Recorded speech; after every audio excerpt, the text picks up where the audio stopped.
اليوم أكملت لكم دينكم وأتممت عليكم نعمتي ورديت لكم الإسلام دينا دينين في الإسلام ما إجنو قوت خراهم دما خراسا كبنو تلا ميخا رب فارسنا ميكا رب فارسنا.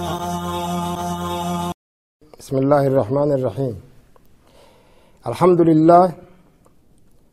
الحمد لله الخلاق العليم الرزاق الكريم خلق الخلق فدبرهم ورزقهم واختص المؤمنين فوفقهم وأشهد أن لا إله إلا الله وحده لا شريك له وأشهد أن محمدا عبده ورسوله صلى الله عليه وعلى آله وأصحابه ومن تبعهم بإحسان إلى يوم الدين. أما بعد، موضوعنا اليوم ما هي الأعمال التي تنجي المؤمن عند الخالق. إيجا شيطان الرمقان فدي مقا ربي قدات التقرقار سفدي نقيا رحمة نبي رحمة رت الانقلاس بودت واني أرى موضوع إرى واليادة تشيفنو موضوع ججب ويتي مالي ما هي الأعمال مالي دلقان التي تنجي المؤمنة تنجي المؤمنة دلقان مؤمنة يو إني دنيا تنرت دلقي قاف خالق إساتي والقن مسن نجا إسبافت مالي نمني وادلقو كبا مؤمني توكو دنيا كنرتي واتتافتي وأومشته وانين أومشته سني مي دلقان قاف ربي يومي قياما والقن من نجان بافت مالي الرا ولي هاسوهن ودو هاسو كيتهن سين هاسوني هاسو ججبا warra waan kana nu qopheessee wal nu qunnamsiise waa namaa qopheessuu wal nama qunnamsiisuun kun waa laafa miti. yeroo ufiitti fi dalagaa ufiitti fi raahaa ufii itti fixanii waan kana nu qopheessanii hawaasa mu'minaatiin ummata mu'minaatiin akka walii waa dabarsin warra nu qopheesse rabbiin jazaa isaanii haa deebi'u. rabbiin umrii isaaniitii fi rizqii isaaniitti rabbiin barakaa haa godhu.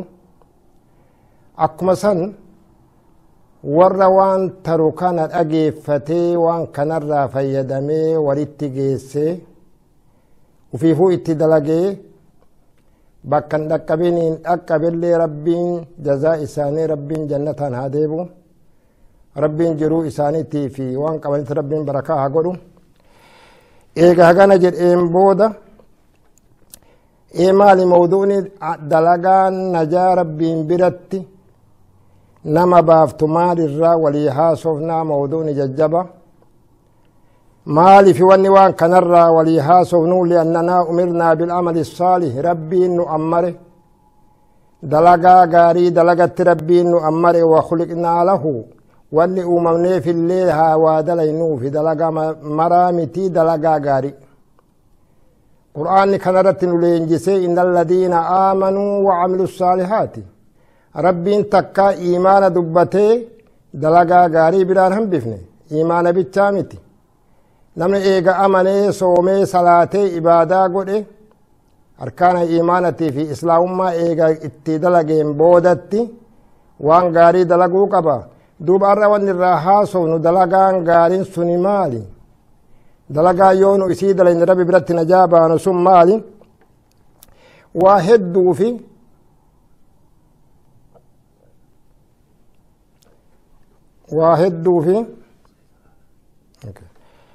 hedduuf waan kanarraa wal yaadachiifna. wanni kun wanni barbaachisuuf waa hedduuf barbaachisa. kadura liannanaa nufaariqu haadihi daara ilaa daari ilqaraari gandi uumamneef bakkeen uumamneef bakka tanaa miti ganda kanaa miti. gandi kun duniyaan ganda zawaalatii ganda qaraaraa ganda muqaamaa ganda keessatti hin duune hin dulloomne fiihaa maa laa aynun ra'at walaa uzunun sami'at ganda keessa jirutti godaanuu henna وان غند سنت قدانف كنافو يجب علينا نرت واجب كل نما بشر يوك ربي تمن رت واجب مال أن نعمل لدار قرارنا غند اتقدان نساني دلقو قمنا ايغني قدان نجن ايغني قدان نابين قدان سأسر قدان ونمت مقويتو